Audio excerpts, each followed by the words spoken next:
죽음을 이기시고 부활의 첫 열매가 되셔서 그를 믿는 모든 자에게 부활을 주신 예수님의 이름을 찬양합니다. 그 능력이 오늘 이 자리에 참석한 모든 성도님들에게 임하시기를 다시 한번 주님의 이름으로 축복합니다. 야곱이 가나안 땅 곧 그의 아버지가 거류하던 땅에 거주했다라고 창세기 37장 1절에 말씀합니다. 하나님이 아브라함에게 약속하신 가나안 땅 헤브론은 이삭에게 그리고 야곱에게 이어졌죠. 야곱은 브엘세바를 떠나 밧단 아람 외삼촌 집에서 20년, 숫곳을 거쳐 세겜에서 10여 년, 도합 30여 년의 생활을 마치고 고향 헤브론에 돌아와 정착을 했습니다. 야곱에는 몇 명의 아들이 있었죠? 12명입니다. 어느 아들들도 빠지지 않는 든든한 야곱에겐 자랑스러운 아들들이었죠. 부모님들이 그런 말 하죠. 10손가락 깨물어서 안 아픈 손가락이 없다. 자식들, 부모님들은 다 사랑한다. 그 뜻이겠죠. 그런데 여러분들 똑같은 손가락이라도 가락지 길이기는 똑같아요? 다 달라요? 가락지, 손가락 가락지 다 똑같은 분 계세요? 다 다르죠. 부모에게도 더 애정이 가고 기대가 되고 예뻐하는 자식이 있다라고 하는 것이죠. 야곱에게는 요셉이 그러했습니다. 37장 2절에 야곱의 족보는 이러하니 라고 하면서 그 다음에 큰아들 루벤이 기록되어야 맞을 것 같은데 요셉이 기록되어 있습니다. 야곱의 족보라고 하면서 그 뒤에 장자 루벤도 찾아 시몬도 아니고 11번째 아들 요셉이 기록됐다고 하는 것은 이제 야곱 다음에 누구 이야기로 이어진다고 하는 거예요? 요셉 이야기로 이어진다라고 하는 것을 알게 합니다.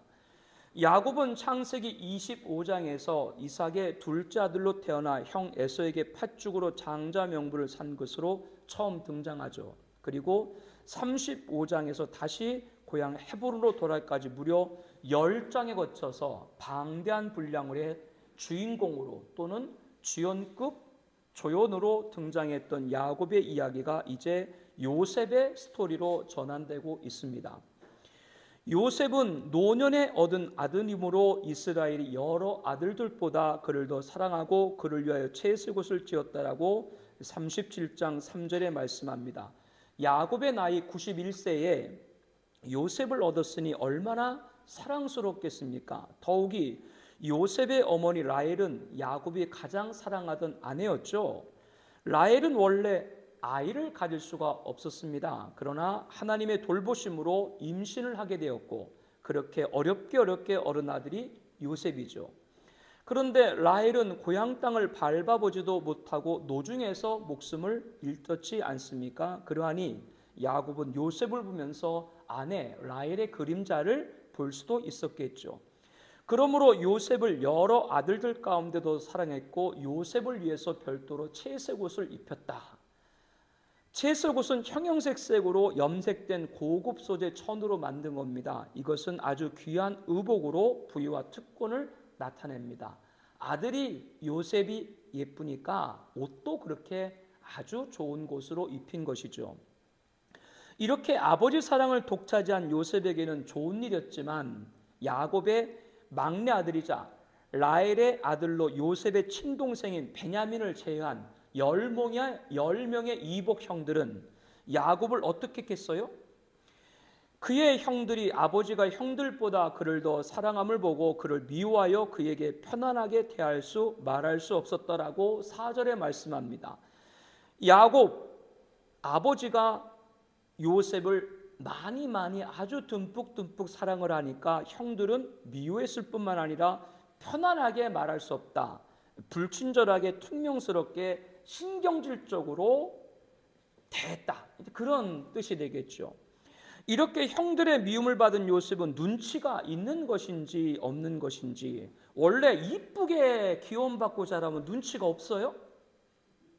저는 객지에서 하도 객지 생활을 많이 해가지고 눈치가 100단은 못 돼서 한 99단인데요. 지금 여러분 뭐 생각하는지 다 알아.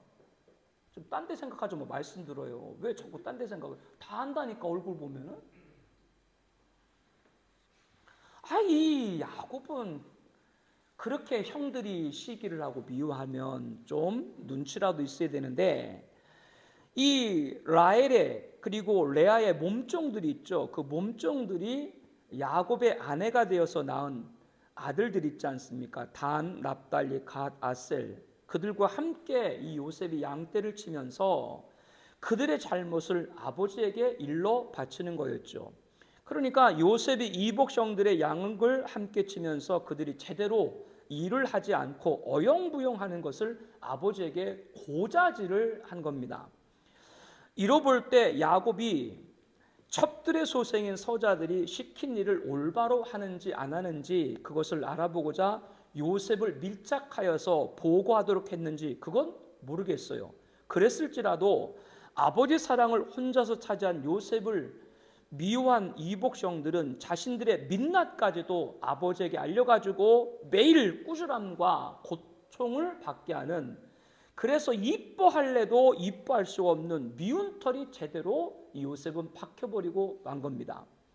그런데 이것으로 끝이 아니라 요셉의 꿈으로 이복성들은 그를 더욱더 미워하게 됐는데요.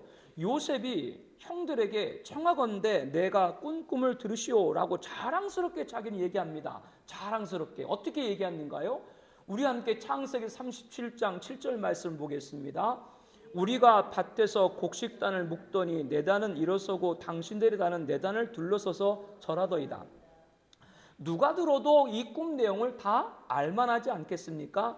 요셉의 꿈의 이야기를 들은 형들이 요셉에게 내게 참으로 우리의 왕이 되겠느냐, 참으로 우리를 다스리겠냐 하면서 그의 꿈과 그의 말로 말미암아 그를 더욱 미워했다. 요셉은 형들에게 미움의 미움, 트리플 미움, 이렇게 미움을 받게 되었습니다. 그런데도 요셉은 또 주책인지 아니면 너무 솔직한지 멈출 줄 모르고 꿈 얘기를 계속하죠.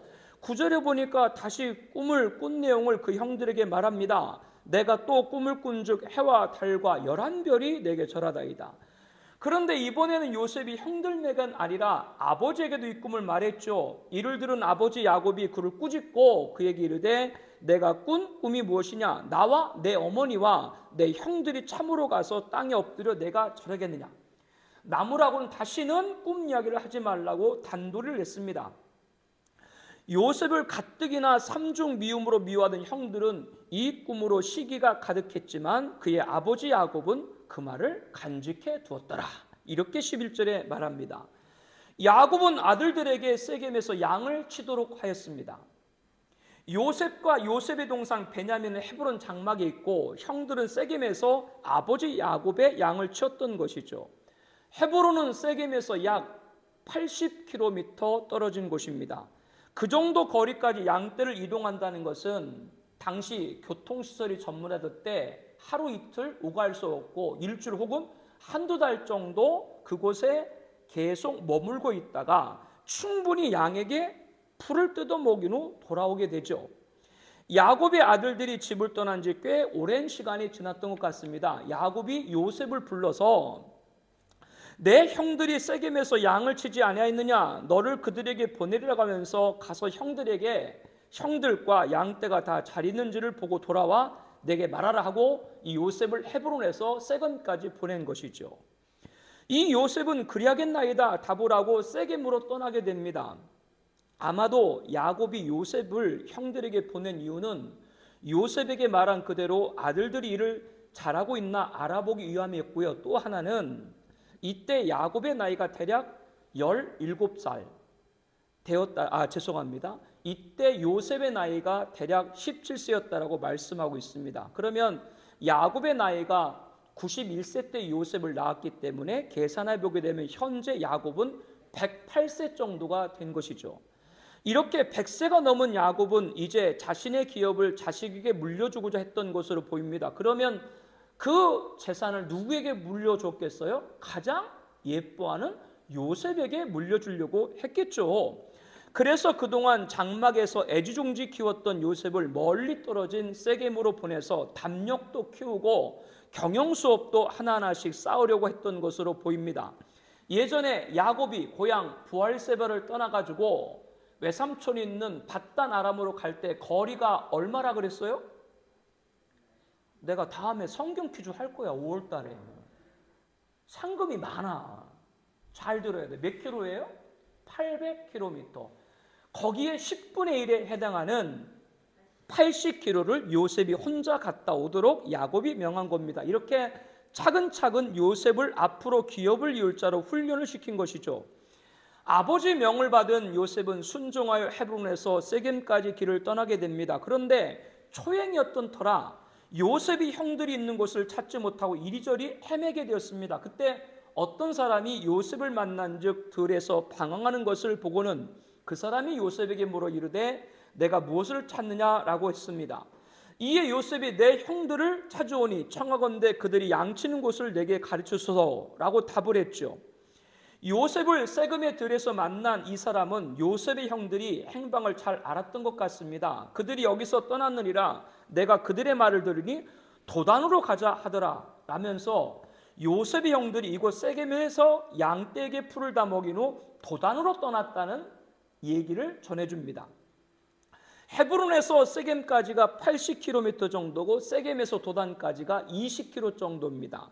요셉은 예정보다 20km를 더 걸어서 총 몇 킬로? 100km를 걸어서 형들의 뒤를 따라 가서 도단에서 만나게 되죠.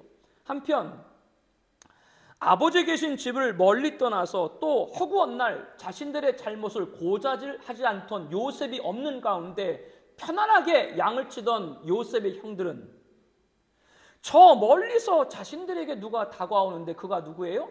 요셉인 것을 발견하죠. 이때 요셉의 형들은 무슨 공모를 하게 됩니까? 우리 함께 창세기 37장 12절 말씀을 봅니다. 요셉이 그들에게 가까이 오기 전에 창세기 37장 12절입니다. 요셉이 그들에게 가까이 오기 전에 그들이 요셉을 멀리서 보고 죽이기를 꾀하여 그동안 18절이에요? 예, 18절을 함께 보겠습니다. 요셉이 그들에게 가까이 오기 전에 그들이 요셉을 멀리서 보고 죽이기를 꾀하여 그동안 아버지 사랑을 독차지했던 이 요셉에게 대한 시기, 자신들의 허물을 들춰서 아버지에게 아랜 미움과 꿈 이야기로 자신들이 섬기게 될 것이라며 원망을 산 요셉이 자신들에게 다가오자 형들이 요셉을 죽이고자 했던 겁니다. 여기서 오늘 말씀의 첫 번째 가르침을 나누고자 합니다. 미움과 시기와 원망이 사람을 죽이고자 하는 공모까지 이르게 된다라고 하는 거죠. 본문에서 야곱이 여러 아들들 가운데 요셉을 더 사랑한 것이 문제다. 편을 하지 말아야 된다. 또는 요셉이 어린 나이지만 아버지 사랑을 독차지했다고 자신을 잘한다고 생각했지만 형들의 잘못까지 일러바친 것은 잘못되었다. 언행을 삼가야 된다. 또 하나 아무리 요셉이 미운 짓을 했더라도 그것이 동생을 죽이려고 공모한 것은 지나친 것이다. 음해를 버려야 된다. 편애하지 말아야 된다. 언행을 삼가야 된다. 음해를 버려야 된다. 저는 이 시간에 그런 말을 하고자 하는 것이 아닙니다. 이 일이 이렇게까지 된 것은 야곱의 잘못이니 요셉의 잘못이니 형들의 잘못이니 그것을 나누려고 하지 않습니다. 잘못이 있다면 다 잘못이 있는 거죠.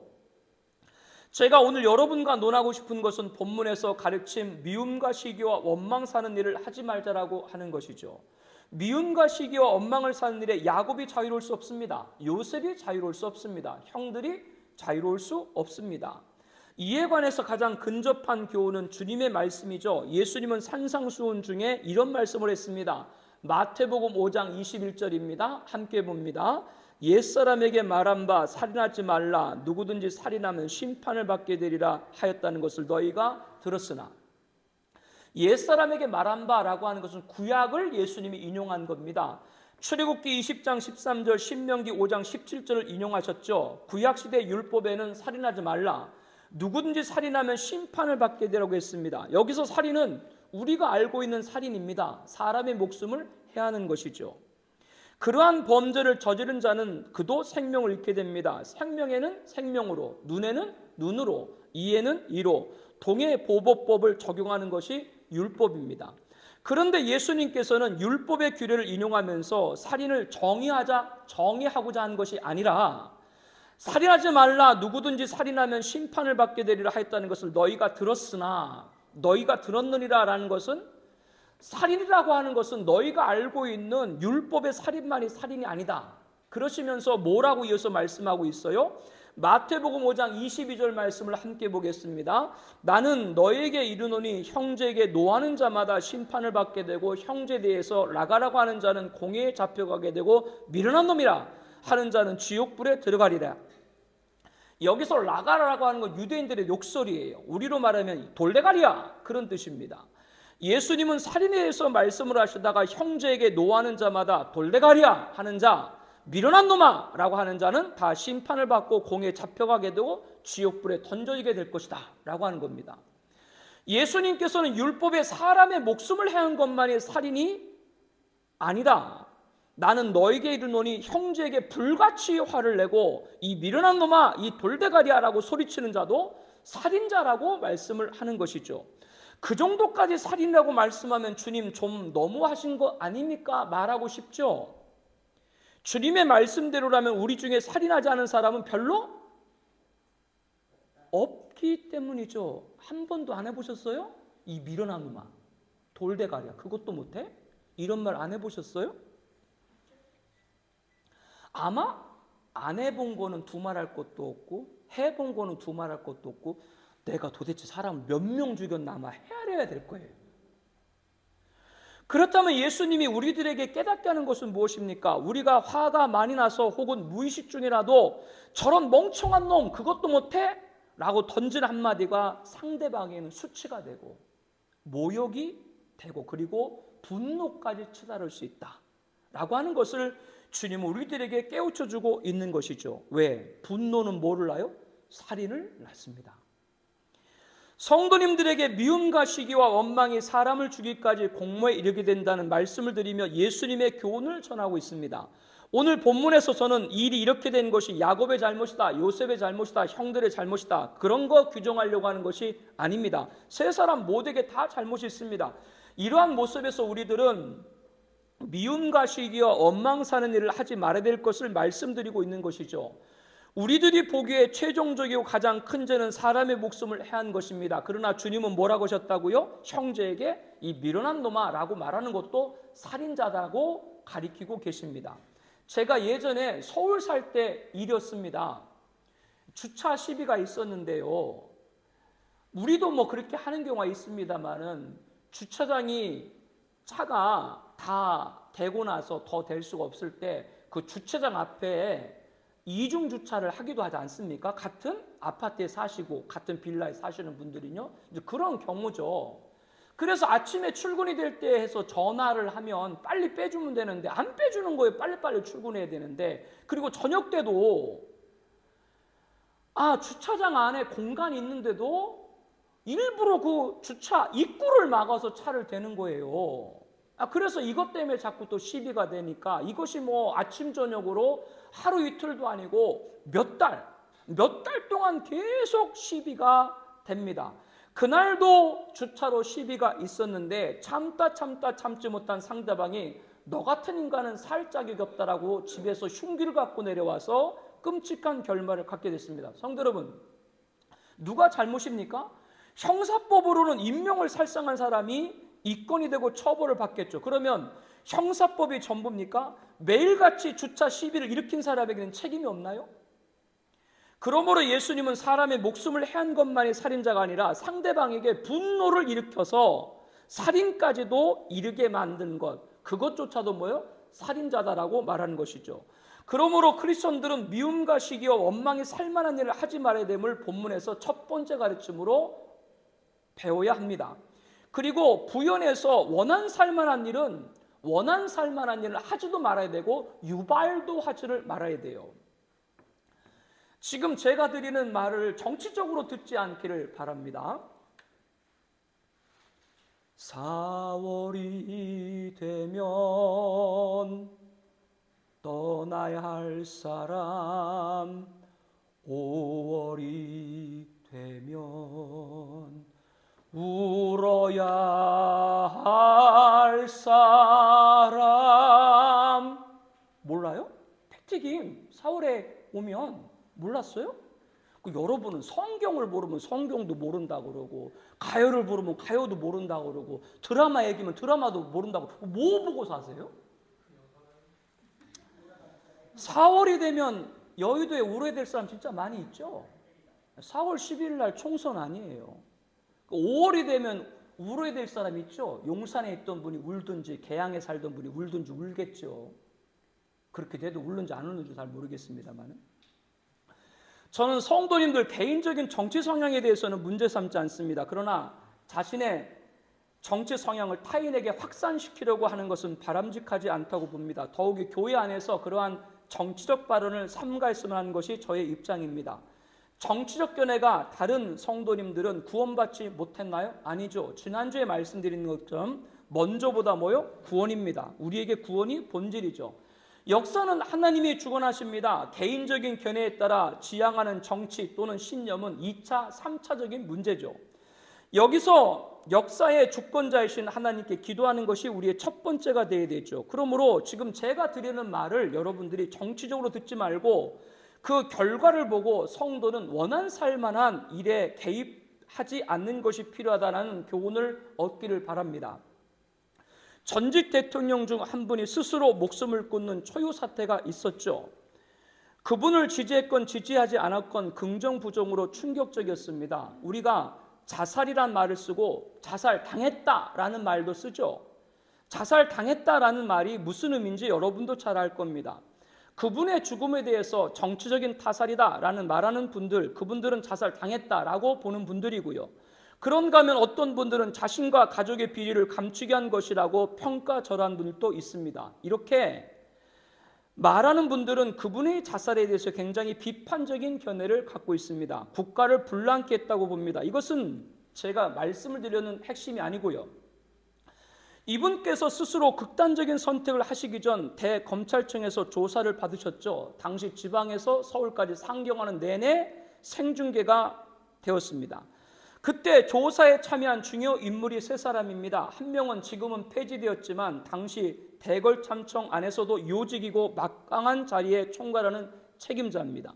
또 한 사람은 책임자의 지휘를 받아 직접 수사를 하는 담당자입니다. 그리고 다른 한 사람은 실무자입니다. 이렇게 책임자, 담당자, 실무자 세 사람 중에 한 사람은 검사 퇴임 후 변호사를 개업 막대한 수입으로 큰 부를 얻었는데요. 수임료, 누락, 탈세, 그리고 사건 청탁과 함께 뒷돈을 받은 혐의로 실형을 선고받고 복역을 했고 변호사 자격을 박탈당했죠. 또 한 사람은 뇌물수수설에 간결돼서 사실상 해외 도피성 출국으로 귀국하지 않다가 2년 전 돌아와서 첩과했는 것으로 알려져 있습니다. 그리고 다른 한 사람은 검사들이 가장 선망하는 자리 중에 하나인 민정수석 고위직까지 올랐으나 큰 사태를 방조한 혐의로 재판을 받고 수감을 당했습니다. 이 세 사람의 지금 모습과 이들이 검사 시절 전직 대통령을 수사한 것과는 무관해요. 아무 관계가 없어요. 당시 이들은 검사로서 자신들이 마땅히 해야 할 일을 한 겁니다. 이들이 한 사람이 극단적 선택을 하게 한 장본인도 아니고 잘못한 것도 없습니다. 그러나 제가 여러분에게 말씀드리고 싶은 것은 원한 살만한 일에 관여 않기를 권면드리면서 지금 말씀을 드리는 것인데요. 이 세 사람이 전직 대통령의 원한 세계했다는 말이 아니고 제 말의 의중을 잘 이해하시리라 생각됩니다. 미움과 시기와 원망 사는 일에 개입하지도 말라는 연장선에서 말씀을 드리고 있는 겁니다. 그런 일에 앞장서고 십자가 지지 마요. 그런 일에 사람 죽이는 일에는 십자가 지지 마요. 그게 옳은 일이라도. 어떤 경우는 내 의사와 관계없이 내가 간접적으로라도 상대방에게 원한사 할 수 있는 일에 개입될 수 있어요. 내가 어쩔 수 없이. 그 일에 대해서 누구도 나에게 잘못했다고 말할 수 없습니다. 그러나 내가 간접적으로라도 그 사람이 원한사 할 만한 일에 개입됐다면 성도님들은 바로 찾아가서 최소한 유감이라도 표명하기를 바랍니다. 어떤 앙금을 갖지 않도록 해야 돼요.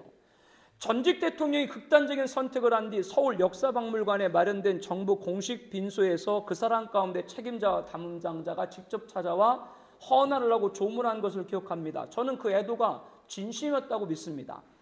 예수님은 사람의 목숨을 해하는 것만 아니라 그가 살인자만이 아니라 상대방의 분노를 일으키게 한 것도 살인자라고 말씀합니다. 그러므로 크리스천들은 미움과 시기와 원망에 살만한 일을 하지 말아야 함을 오늘 말씀에서 첫 번째 가르침으로 배웠죠. 그리고 연장선에서 할 수 있는 한 원한 살할 만한 일, 사람을 죽이는 일에는 직접 물러리고 간접적으로라도 참여하지 않기를 바랍니다. 자기가 안 해도 되는데 거기에 참여하지 말라, 그런 의미예요. 간접적으로라도 어쩔 수 없이 개입되게 되면 뭐요? 외적으로는 자신이 잘못이 없는 것 같을지라도 직접 찾아가서 최소한 유감을 표명하는 것이 성도의 자세다. 이거를 좀 여러분들이 기억을 했으면 좋겠습니다. 그리고 내가 정말 억울한 일을 당하신 분들이 있죠. 그 억울한 일을 당하신 분은 이 말씀을 기억하기를 원합니다. 누가복음 18장 7절 8절입니다. 함께 봅니다. 하나님께서 그 밤낮 부르짖는 택하신 자들의 원한을 풀어주지 아니하시겠느냐? 그들에게 오래 참으시겠느냐? 내가 너에게 이르노니 속히 그 원한을 풀어주시리라. 이 말씀을 가슴에 새기를 바랍니다. 원한은 누가 풀어주세요? 하나님께서 풀어주십니다. 요셉을 죽이기로 공모한 형들이 서로 이르되 꿈꾸는 자가 오는도다. 요셉을 보고 뭐라 그랬대요? 형들이요? 꿈꾸는 자가 오는도다. 형들은 요셉을 어떤 별칭으로 부르고 있습니까? 꿈꾸는 자. 이것은 요셉을 형들이 비수하면서 부른 호칭이지만 맞는 내용이 되었죠. 우리는 요셉의 스토리를 잘 알고 있습니다. 요셉은 가까스로 죽음의 위기에서는 벗어났지만 형들이 상인들에게 팔고 상인들은 요셉을 애굽 왕 친위대장 보디발에게 되팔았습니다. 그 후 요셉은 보디발의 시임을 얻고 집안 살림의 총괄한 자리에 오르게 됩니다. 그러나 요셉을 흠모했던 보디발 아내의 음해로 말미암아 옥살이를 하게 되죠. 그러나 옥중에서 전직 관료의 꿈을 해석했고 요셉의 해몽대로 다시 왕궁의 그 관료가 복직하게 됩니다. 이 관료는 애굽 왕이 꿈을 해석할 자가 없자 요셉을 소개했고 요셉은 현명하게 꿈을 해석해서 애굽이 당할 어려움을 피할 수 있게 해줬죠. 이에 바로는 요셉에게 전권을 주고 애굽을 다스리는 총리가 되게 했습니다. 이러한 요셉의 스토리에서 요셉은 무엇과 뗄래야 뗄 수가 없어요? 꿈입니다. 꿈. 그런데 그 요셉에게 꿈꾸는 자라고 부른 이들은 누굽니까? 형들입니다. 형들은 요셉에게 이 꿈쟁이야 라고 조사하면서 부른 거지만 실상은 요셉의 형들이 사실을 말한 게 된 것이죠. 누가 여러분에게 너는 기도밖에 모르냐? 이렇게 멸시하거든 아멘 하세요. 예, 나는 기도의 사람입니다. 누가 여러분에게 너는 성경 말씀만 암송하면 다냐? 라고 그렇게 조롱하거든 아멘 하세요. 그래, 나는 하나님의 말씀이 전부입니다.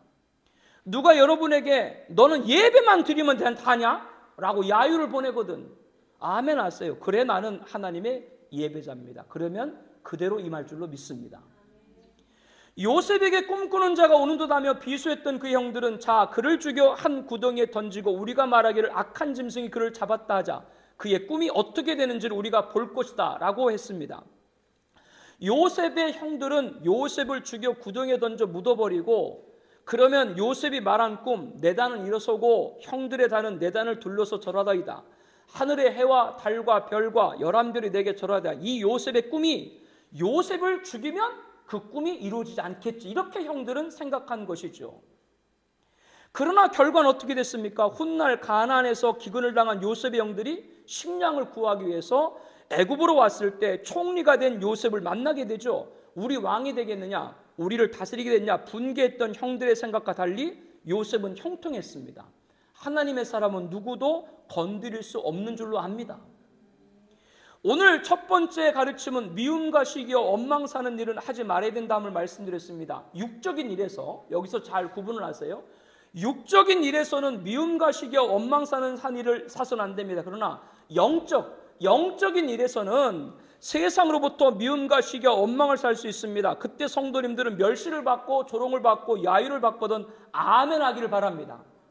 그러면 형들이 요셉의 꿈꾸는 자고 비수했지만 요셉에게 그 꿈대로 이루어졌듯이 세상에서 영적인 일로 성도님들이 당한 조소라면 그대로 이루어질 줄로 믿습니다. 이것이 오늘 두 번째 가르침입니다. 육적인 미움과 시기와 원망과 영적인 미움과 시기의 원망을 잘 분별할 수 있는 명철한 청아비전교회 공동체 가족 되시기를 축복합니다. 요셉의 10명의 형들 중 제일 큰 형인 루벤이 요셉을 형제들이 해하려고 하자 중재를 합니다. 루벤은 동생들에게 요셉의 생명만 해치지 말자, 형제끼리 피를 흘리지 말자라고 권면을 하면서 요셉을 구덩이에 던져서 따끔하게 벌을 줘가지고 요셉의 버릇없는 언행을 반성하도록 하는 것이 좋다라고 제안을 했습니다.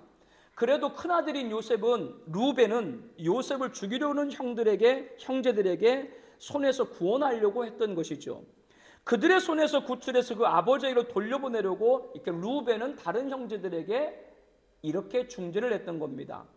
이에 요셉이 형들에게 이르매 그의 형들이 요셉의 옷 그가 입은 채색옷을 벗기고 그를 잡아 구덩이에 던지니 그 구덩이는 빈 것이라 그 속에 물이 없더라. 구덩이에 요셉이 던져진 거예요. 옷이 다 벗겨져 가지고. 이렇게 루벤과 같이 중재를 한 또 한 사람이 등장하는데 그는 야곱의 넷째 아들인 유다입니다. 야곱의 아들들이 양떼를 치던 도단은 미디안에서 애굽으로 가는 상인들의 길목이었거든요. 형들이 요셉을 벌거벗겨 구덩이에 던져놓은 그 음식을 먹다가 눈을 들어 보니까 한 무리 이스마엘 사람들이 길라서 오는데 그 낙타들의 향품과 유황과 모략을 싣고 애굽으로 내려가는 것을 봤습니다. 이때 유다는 루벤이 잠시 자리를 비운 사이에 형제들에게 우리가 우리 동생을 죽이고 그의 피를 덮어둔들 무엇이 유익할까? 자, 그를 미디안 쌍인 이스마엘 사람들에 팔고 그에게 우리 손을 대지 말자. 그는 우리의 동생이요 우리 혈육이다. 이렇게 또 다른 제안을 합니다.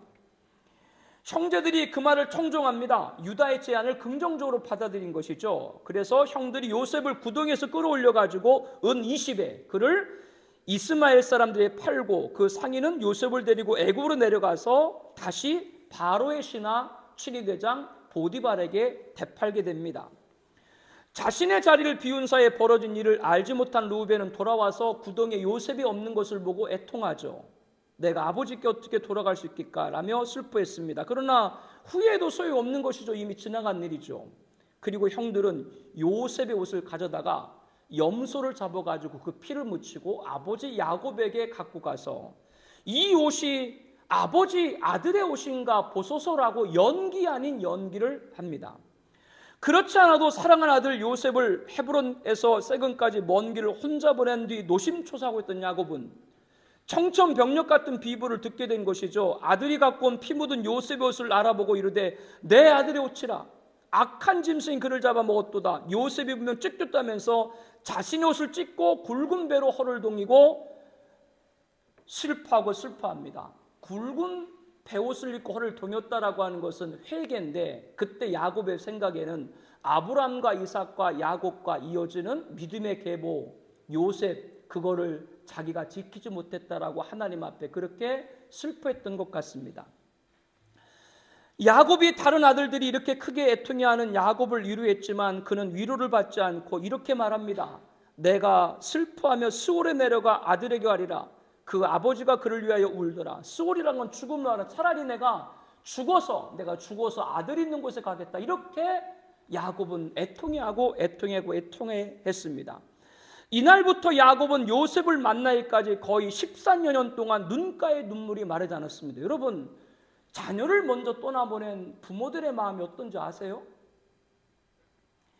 야곱이 요셉을 생각하고 애통할 때마다 야곱의 다른 아들들의 심정이 어땠을까요? 자신들이 얼마나 큰 대못을 아버지 가슴에 못 박았는지 후회했을 것입니다. 요셉의 형들은 요셉을 미워하고 시기하고 원망을 해서 눈에 가십거린 요셉을 안 보면 살 줄 알았는데 아버지가 얼마나 크게 슬퍼할 것은 알지 못했던 거죠. 내가 미워하는 사람이 누군가에는 자기 생명보다 소중한 사람일 수 있다라고 하는 겁니다. 이것이 오늘 말씀의 세 번째 가르침입니다. 우리는 미움과 시기와 원망 사는 일을 하지 말아야 함과 함께 다른 사람을 미워하거나 시기하거나 원망하지 않길 바랍니다. 그 사람이 정말 싫을 때 마음속으로 무엇을 생각하라고요?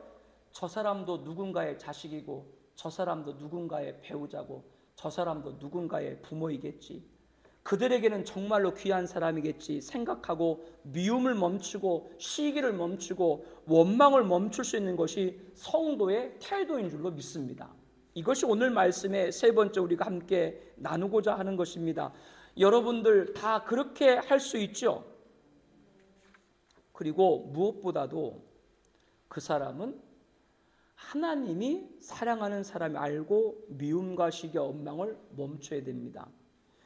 예수님께서는 고린도후서 5장 15절에 보니까 모든 사람을 대신하여 죽으심은 오직 그들을 대신하여 죽었다가 다시 살아나신 이를 위하여 살게 하려 함이라라고 말씀합니다. 예수님은 모든 사람을 사랑하사 십자가에 죽으셨습니다. 모든 사람들이 주를 믿고 구원 얻어 주를 위해 사는 인생 되기를 원하십니다. 예수님께서 모든 사람을 사랑하사 죽으셨는데요, 그 모든 사람에게 내가 미워하고 시기하고 원망하는 사람도 그 안에 포함이 되는 거죠. 내가 미워하는 사람을 위해서도 누구는 죽으신 거요? 예수님은 죽으신 것이고, 내가 시기하는 사람을 위해서도 누구는 죽으신 거요? 예수님은 죽으신 것이고, 내게 원망한 사람도 누구를 그 사람도 위해서 누가 죽으신 거요? 예수님이 죽으신 것이죠. 그러므로 그 사람에 대한 미움과 시기와 원망을 그 주님의 마음을 보고 우리들은 멈춰야 하는 것이죠. 우리 골로새서 3장 12절 14절 말씀을 함께 보겠습니다. 말씀 봅니다. 그러므로 너희는 하나님이 택하사 거룩하고 사랑받는 자처럼 긍휼과 자비와 겸손과 온유와 오래 참음 옷 입고 누가 누구에게 불만이 있거든 서로 용납하여 피차 용서하되 주께서 너희를 용서하신 같이 너희도 그리하고 이 모든 것 위에 사랑을 더하라. 이는 온전하게 매는 띠니다. 이 모든 것에 사랑을 더하라. 그 사랑이 무슨 사랑입니까? 오늘은 예수님께서 사망 권세를 이기신 능력과 경배와 영광이 가득한 부활주일입니다. 영광의 부활주일이 영광스러울 수 있는 것은 다른 것이 아니라 예수님의 죽으심이 있었기 때문이죠. 이 모든 것에 사랑을 더하라. 그 사랑은 그렇기 때문에 무슨 사랑입니까? 예수님이 죽으신 십자가의 사랑입니다. 하나님의 사랑입니다. 예수님의 사랑입니다. 요셉을 형들이 미워했지만 하나님은 누구를 사랑했어요? 하나님은 요셉을 사랑한 것이죠. 우리는 하나님을 사랑한 자를 사랑하기를 원합니다. 내가 시기하고 미워하고 원망하는 사람이 하나님이 사랑하는 사람이라면 사랑할 수 있어야 하겠죠. 그러면 바꿔 말하면 여러분이 보기에 누가 하나님이 사랑하는 사람인지 하나님이 택한지 알아요, 몰라요? 하나님이 구원받을 자로 택한 백성인지 우리는 알아요, 몰라요? 누구만 아세요? 하나님만 아시죠. 그러니까 우리는 모든 사람을 사랑해야 된다는 결론에 이르러야 하는 것이죠. 그 사람이 시기와 미움과 원망을 준 사람이라도 말이죠. 십자가 사랑은 무엇인가? 십자가 사랑은 하나님의 사랑을 눈으로 본 거예요. 하나님의 사랑을 눈으로 본 것이 무엇인가? 여러분, 사랑합니다라고 얘기를 하는데 사랑이 마음적으로만 사랑을 해요? 사랑은 표현돼야 돼요. 이 침묵은 뭔가요? 사랑하면은 마음적으로 사랑해요? 표현이 돼요? 마음적으로 사랑한 건 사랑이 아니에요. 하나님이 우리를 사랑한다. 그 사랑 어떻게 알 수 있는가? 하나님은 독생자를 이 땅에 보내서 죄 없는 그를 우리를 대신해 십자가에 죽게 하셔 눈으로 보게 했어요. 이게 하나님의 사랑이다. 십자가는 하나님의 사랑이 표현된 거예요. 우리가 하나님의 사랑을 눈으로 본 거예요. 그럼 부활은 무엇인가? 부활은 무엇인가? 그것은 하나님의 사랑을 영원히 누릴 수 있는 사랑입니다. 왜 부활이 하나님의 사랑을 영원히 누릴 수 있는 사랑인가? 죽음을 이기고 부활한 성도가 하나님의 영원한 사랑을 영원한 나라에서 영원토록 누릴 수 있기 때문이죠. 그러므로 우리는 하나님의 사랑을 눈으로 본 십자가와 하나님의 사랑을 영원히 누릴 부활을 입은 자로서 하나님이 사랑한 사람이라면 사랑할 수 있기를 예수님의 이름으로 축복합니다. 이게 오늘 부활주일 주신 우리의 말씀입니다. 이거 너무나도 우리에게 귀한 말씀이죠. 사랑하는 성도 여러분, 육적인 미움과 시기와 원망을 사는 일을 하지 말아야 되는 말씀드렸습니다. 그러나 영적인 일에 대해서는 세상으로부터 미움과 시기, 원망을 살 수 있습니다. 그때 성도님들은 멸시를 받고 조롱을 받고 야유를 받거든 아멘 하시길 바랍니다. 그러면 형들이 요셉을 꿈꾼자로 비유했지만 요셉의 그 꿈대로 이루어졌듯이 세상에서 영적인 일로 성도림 당한 조소라면 그대로 이루어질 줄로 믿습니다. 요셉을 미워하고 시기하고 원망해서 눈에 가시꺼인 요셉만 안 보면 되겠지라고 형들은 생각했지만 아버지가 얼마나 크게 슬퍼할지는 형들이 생각을 못했죠. 내가 미워하는 사람이 누군가에는 자기 생명보다도 소중한 사람일 수 있다는 것을 우리는 기억을 해야 됩니다. 우리는 미움과 시기와 원망사는 일을 하지 말아야 함과 함께 다른 사람 미워하거나 시기하거나 원망하지 않기를 바랍니다. 무엇보다도 오늘 주신 말씀 가운데 우리가 어떤 것이 가슴에 새게 됩니다. 그 사람이 하나님이 사랑한 사람이라면 우리도 사랑할 수 있어야 합니다. 이런 귀한 공동체 가족들 되시기를 예수님의 이름으로 축복합니다. 우리 함께 기도하죠. 여러분들 기도 제목 있죠? 함께 먼저 읽겠습니다. 첫 번째입니다. 어떤 경우에서도 미움과 시기와 원망은 사지도 유발도 말해야 됩니다. 모욕이 분노가 살인을 낳습니다. 언어폭력도 살인입니다. 원하는 하나님이 풀어주십니다. 어떤 경우에도 미움과 시기와 원망, 사지도 유발도 말게 하옵소서. 두 번째, 미움과 시기와 원망과 육적, 영적 분별을 바르게 하옵소서. 영적인 일로 미움과 시기와 원망을 살 때 아멘하게 하옵소서. 세상에서 영적 일로 당한 조소라면 그대로 이루어짐을 믿게 하옵소서. 그 사람이 정말 싫을 때 저 사람도 누군가의 자식이고 배우자고 부모이겠지, 그들에겐 정말로 귀한 사람이겠지 생각하고 미움을 멈추고 시기를 멈추고 원망을 멈출 수 있게 하옵소서. 네 번째, 무엇보다 그 사람을 위해서도 주님이 죽으심을 믿고 하나님이 사랑하는 사람을 알고 미움과 시기와 원망을 멈출 수 있게 하옵소서. 하나님의 사랑을 눈으로 본 십자가와 하나님의 사랑을 영원히 부활을 입은 자로서 하나님이 사랑하는 사람이라면 사랑할 수 있게 하옵소서. 나의 지난날 나로 인해 미움과 원망과 시기를 갖게 된 이들이 있습니다. 하나님, 제가 직접 찾아갈 수 있는 여건이 안 될 때 긍휼히 보시고 그들의 심령에 모든 걸 받아주시고 안아주시고 일으켜주시는 하나님의 사랑을 알게 하옵소서. 우리 이 제목들 놓고 우리 함께 통성으로 기도하겠습니다.